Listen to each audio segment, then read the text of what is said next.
Time for Chapter 15, The Christian's Secret of a Happy Life by Hannah W. Smith, written in 1888. And I'm just going to read straight through, and I'm not going to edit it because I will make mistakes, and that's okay.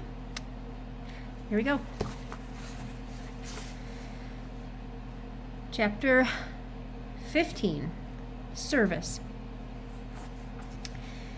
There is perhaps no part of Christian experience where a greater change is known upon entering into this life hid with Christ and God than in the matter of service. In all the ordinary forms of Christian life, service is apt to have more or less of bondage in it. That is, it is done purely as a matter of duty, and often as a trial and a cross. Certain things which at the first may have been a joy and a delight become after a while weary tasks performed faithfully, perhaps, but with much secret disinclination, and many confessed or unconfessed wishes that they need not be done at all, or at least that they need not be done so often. The soul finds itself saying, instead of the may I of love, the must I of duty. The yoke which was at first easy begins to gall, and the burden feels heavy instead of light. One dear Christian expressed it once to me in this way.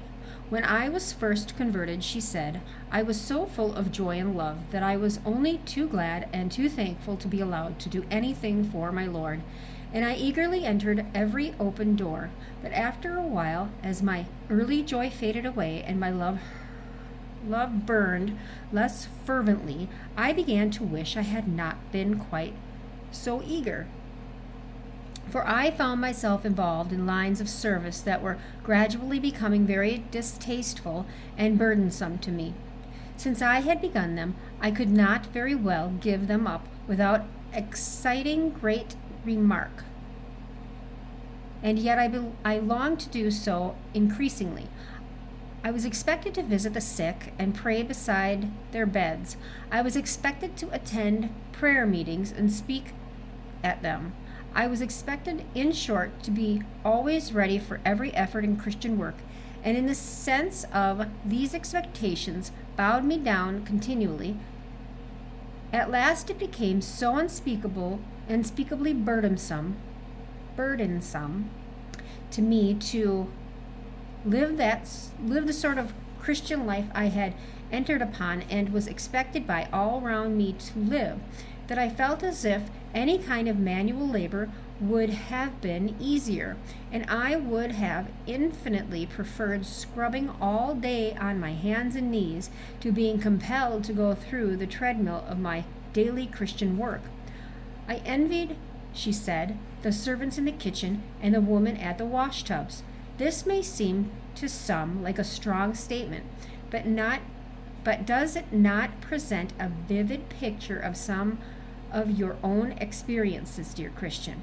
Have you never gone to your work as a slave to his daily task, believing it to be your duty and that therefore you must do it, but rebounding like an India rubber ball back into your real interests and pleasures the moment your work was over?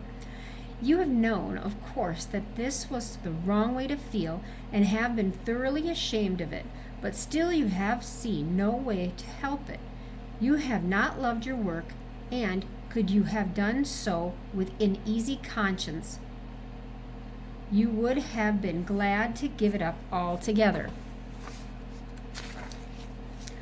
Or, if this does not describe your case, perhaps another picture will. You do love your work in the abstract, but in the doing of it, you find so many cares and responsibilities connected with it, and feel so many misgivings and doubts as to your own capacity or fitness, that it becomes a very heavy burden, and you go to it bowed down and weary before the labor has even begun. Then also you are continually distressing yourself about the results of your work, and greatly troubled if they are not just what you would like, and this of itself is a constant burden. Now, from all these forms of bondage, the soul that enters fully into the blessed life of faith is entirely delivered.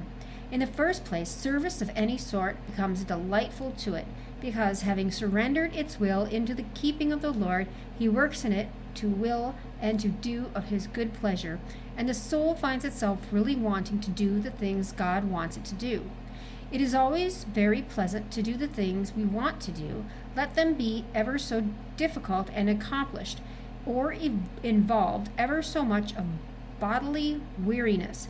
If a man's will is really set on a thing, he regards with a sublime indifference the obstacles that lie in the way of his reaching it, and laughs to himself at the idea of any opposition or difficulties hindering him. How many men have gone gladly and thankfully to the ends of the world in search of worldly fortunes or to fulfill worldly ambitions, and have scorned the thought of any cross connected with it? How many mothers have congratulated themselves and rejoiced over the honor done their sons in seeing them promoted to some place of power and usefulness in their country's service, although it has involved perhaps years of separation and a life of hardship for their dear ones. And yet, these same men and these very mothers would have felt and said that they were taking up crosses too heavy almost to be borne. And the service of Christ requires the same sacrifice of home and friends and worldly ease. It is altogether the way we look at things, whether we think they are crosses or not. And I am ashamed to think that any Christian would ever put on a long face and shed tears over doing a thing for Christ, which is a worldly man would be only too glad to do for money. What we need in the Christian life is to get believers to want to do God's will as much as other people want to do their own will.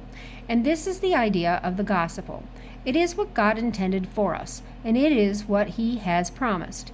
In describing the new covenant, he wrote, what is that, 5, 6, 7, 8, maybe? Or is that 8?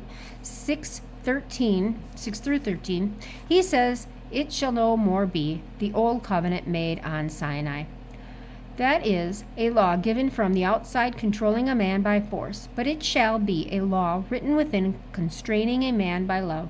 "I will put my laws," he says, "into their mind and write them in their hearts." This can mean nothing but that we shall love his law. For anything written in our hearts we must love. And putting it into our minds is surely the same as God working in us to will and to do of his good pleasure, and means that we shall will what God wills and shall obey his sweet commands, not because it is our duty to do so, but because we ourselves want to do what he wants us to do. Nothing could possibly be conceived more, effectual than this. How often have we thought when dealing with our children, "Oh, if I could only get inside them and make them make them want to do just what I want, how easy it would be to manage then." How often is practical experience we have found that to deal with cross-grained people, we most carefully avoid suggesting our wishes to them, but must in some way induce them to suggest the thing themselves, sure that there will then be no opposition to contend with. And we, who are by nature a stiff-necked people, always rebel more or less against a law from outside of us, while we joyfully embrace the same law springing up within. God's way of working, therefore, is to get possession of the inside of man, to take the control and management of his will, and to work it for him. Then obedience is easy and a delight, and service becomes perfect freedom, until the Christian is forced to exclaim, "This happy service! Who could dream earth had such liberty?" What you need to do then, dear Christian, if you are in bondage in the matter of service, is to put your will over completely into the hands of your Lord, surrendering to Him the entire control of it. Say, "Yes, Lord, yes," to everything, and trust Him so to work in your will as to bring your whole wishes and affections into conformity with His own sweet and lovable and most lovely will. I have seen this done often in cases where it looked beforehand an utterly impossible thing. In one case where a lady had been for years rebelling fearfully against a little act of service which she knew was right, but which she hated, I saw her, out of the depths of despair and without any feeling whatever, give her will in the matter into the hands of her Lord, and began to say to Him, "Thy will be done, thy will be done." And in one short hour that very thing began to look sweet and precious to her.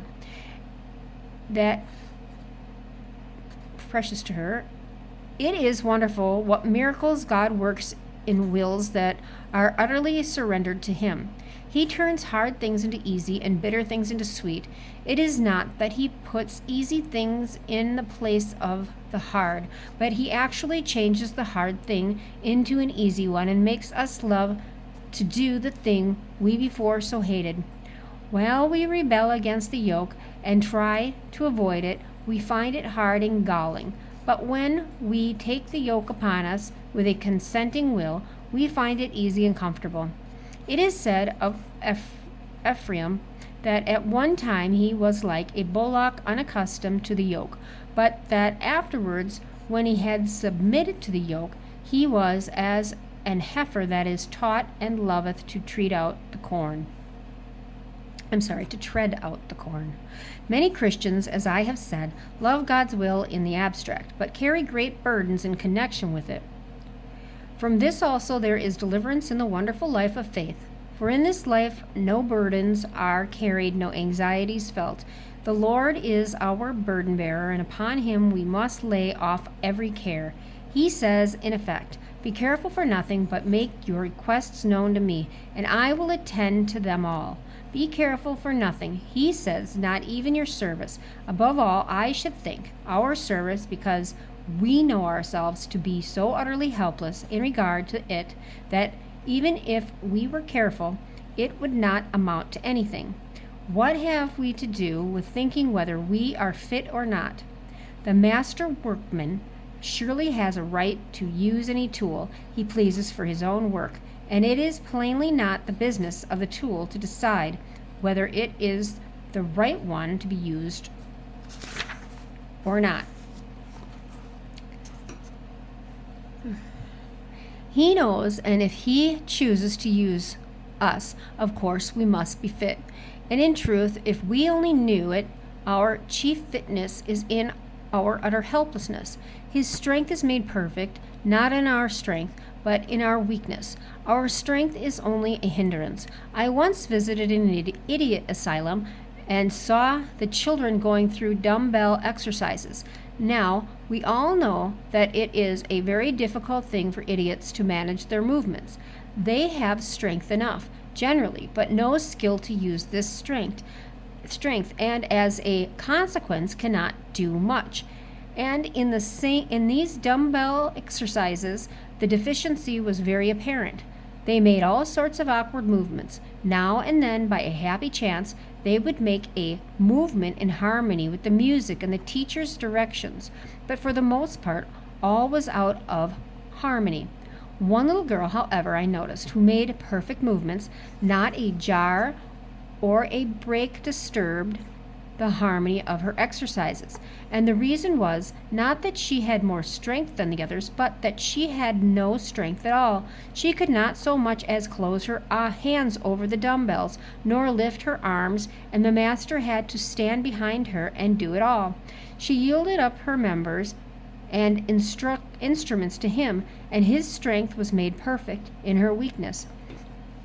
He knew how to go through those exercises, for He Himself had planned them, and therefore, when He did it, it was done right. She did nothing but yield herself up utterly into His hands, and He did it all. The yielding was her part. The responsibility was all His. It was not her skill that was needed to make harmonious movements, but only his. The question was not of her capacity, but of his. Her utter weakness was her greatest strength. To me, this is a very striking picture of our Christian life, and it is no wonder, therefore, that Paul could say, "Most gladly, therefore, will I rather glory in my infirmities, that the power of Christ may rest upon me." Who would not glory in being so utterly weak and helpless that the Lord Jesus Christ should no hindrance to the perfect work of his mighty power through us and in us? Then, too, if the work of his is his, the responsibility is his. Also, we have no room left for worrying about results. Everything in reference to it is known to him, and he can manage it all. Why not leave it all with him, then, and consent to be treated like a child and guided where to go? It is a fact that the most effectual workers I know are those who do not feel the least care or anxiety about their work, but who commit it all to their dear Master, and asking him to guide them moment by moment in reference to it, trust him implicitly for each moment's needed supplies of wisdom and strength. To look at them, you would almost think perhaps that they were too free from care, where such mighty interests are at stake. But when you have learned God's secret of trusting and see the beauty of the power of life that is yielded up to his working, you will cease to condemn and will begin to wonder how any of God's workers can dare carry the burdens or assume the responsibilities which he alone is able to bear. Some may object that the Apostle Paul spoke of the care of the churches coming upon him, but we must not fail to remember that it was the constant habit of the apostles to roll every care off on the Lord. And thus, while full of care, to be without carefulness. There are one or two other bonds and service from which this life of trust delivers us. We find out that no one individual is responsible for all the work in the world, but only for a small share. Our duty ceases to be universal and becomes personal and individual. The Master does not say to us, "Go and do everything," but he makes out an especial path for each one of us, and gives to each one of us an especial duty. There are diversities of gifts in the kingdom of God, and these gifts are divided to every man according to his several ability. I may have 5 talents or 2, or only 1. I may be called to do 20 things, or only 1. My responsibility is simply to do that which I am called to do, and nothing more. The steps of a good man are ordered of the Lord, not his way only, but each separate step in that way. Many Christians make the further mistake of looking upon every act of service as a perpetual obligation. They think because it was right for them to give a tract to one person in a railway train, for instance, that therefore they are always to give tracts to everybody, and in this way they burden themselves with an impossible duty. There was a young Christian once who, because she had been sent to speak a message to one soul whom she met in a walk, supposed it was a perpetual obligation, and thought she must speak about their souls to everyone she met in their walks. This was, of course, impossible, and as a consequence, she was soon in hopeless bondage about it. She became absolutely afraid to go outside of her own door, and lived in perpetual condemnation. At last, she disclosed her distress to a friend who was instructed in the ways of God with servants, and this friend told her she was making a great mistake, that the Lord had his own special work for each especial workman, and that the servants in a well-regulated household might as well each one take in upon themselves to try to do the very work of all the rest. As for the Lord's servants to think they were each one under obligation to do everything, he told her just to put herself under the Lord's personal guidance as to her work, and trust him to point out to her each particular person to whom he would have her speak and assuring her that he never puts forth his own sheep without going before them and making a way for them himself. She followed this advice and laid the burden of her work on the Lord, and the result was a happy pathway of daily guidance, in which she was led into much blessed work for her master, and was able to do it all without a care or a burden, because he led her out and prepared the way before her. I have been very much interested. I'm sorry, the printing, I don't know if you can tell, but it's really light on my end. I have been very much instructed myself by thinking of the arrangements of our own households. When we appoint a servant for an especial part of the work of the household, we want him to attend to that alone and not run all over the house trying to attend to the work of all the other servants. It would make endless confusion in any earthly household if the servant were to act in this fashion, and makes no less confusion in the divine household. Our part in the matter of service seems to me just like making the junction between the machinery and the steam engine. The power is not in the machinery, but in the steam. Disconnected from the engine, the machinery is perfectly useless. But let the connection be made, and the machinery goes easily and without effort, because of the mighty power there is behind it. Thus, the Christian life, when it is the development of the divine life working within, becomes an easy and natural life. Most Christians live on a strain because their wills are not fully in harmony with the will of God. The connection is not perfectly made at every point, and it requires an effort to move the machinery. But when once the connection is fully made, and the law of the Spirit of life in Jesus Christ can work in us with all its mighty power, we are then indeed made free from the law of sin and death, and shall know the glorious liberty of the children of God. Another form of bondage as to service from which the life of faith delivers the soul is in reference to the after reflections which always follow any Christian work. These after reflections are of two sorts. Either the soul congratulates itself upon its success and is lifted up, or it is distressed over its failure, and it is utterly cast down. One of these is sure to come, and of the two I think the former is the more to be dreaded, although the latter causes at the time the greater suffering. But in the life of trust neither will trouble us. For having committed ourselves in our work to the Lord, we shall be satisfied to leave it to Him, and shall not think about ourselves in the matter at all. Years ago I came across this sentence in an old book: never indulge at the close of an action in any self-reflective acts of any kind, whether of self-congratulation or self-despair. Forget the things that are behind the moment they are past, leaving them with God. This has been of unspeakable value to me.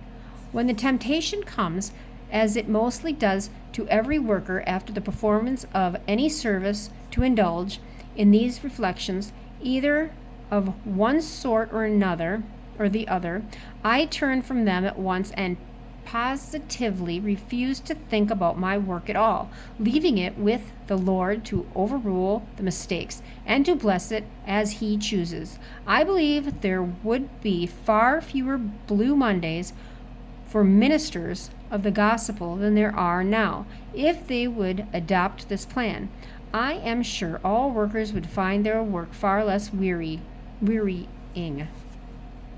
To sum it all up, then, what is needed for happy and effectual service is simply to put your work into the Lord's hands and leave it there. Do not take it to Him in prayer, saying, Lord, guide me. Lord, give me wisdom. Lord, arrange for me. And then rise from your knees and take the burden all back and try to guide and arrange for yourself. Leave it with the Lord, and remember that what you trust to Him, you must not worry over nor feel anxious about. Trust and worry cannot go together. If your work is a burden, it is because you are not trusting it to Him. But if you do trust it to Him, you will surely find that the yoke He puts upon you is easy, and the burden He gives you to carry is light. And even in the midst of a life of ceaseless activity, you shall find rest to your soul. If the Divine Master only had a band of such workers as this, there is no limit to what He might do with them. Truly, one such would chase 1,000, and two would put 10,000 to flight, and nothing would be impossible to them. For it is nothing with the Lord to help, whether with many or with them that have no power, if only He can find instruments that are fully abandoned to Him working. May God raise up such an army speedily, and may you, my dear reader, enroll your name among this band, and yielding yourself unto God as one who is alive from the dead. May every one of your members be also yielded unto Him as instruments of righteousness, to be used by Him as He pleases. Have a blessed day. Bye.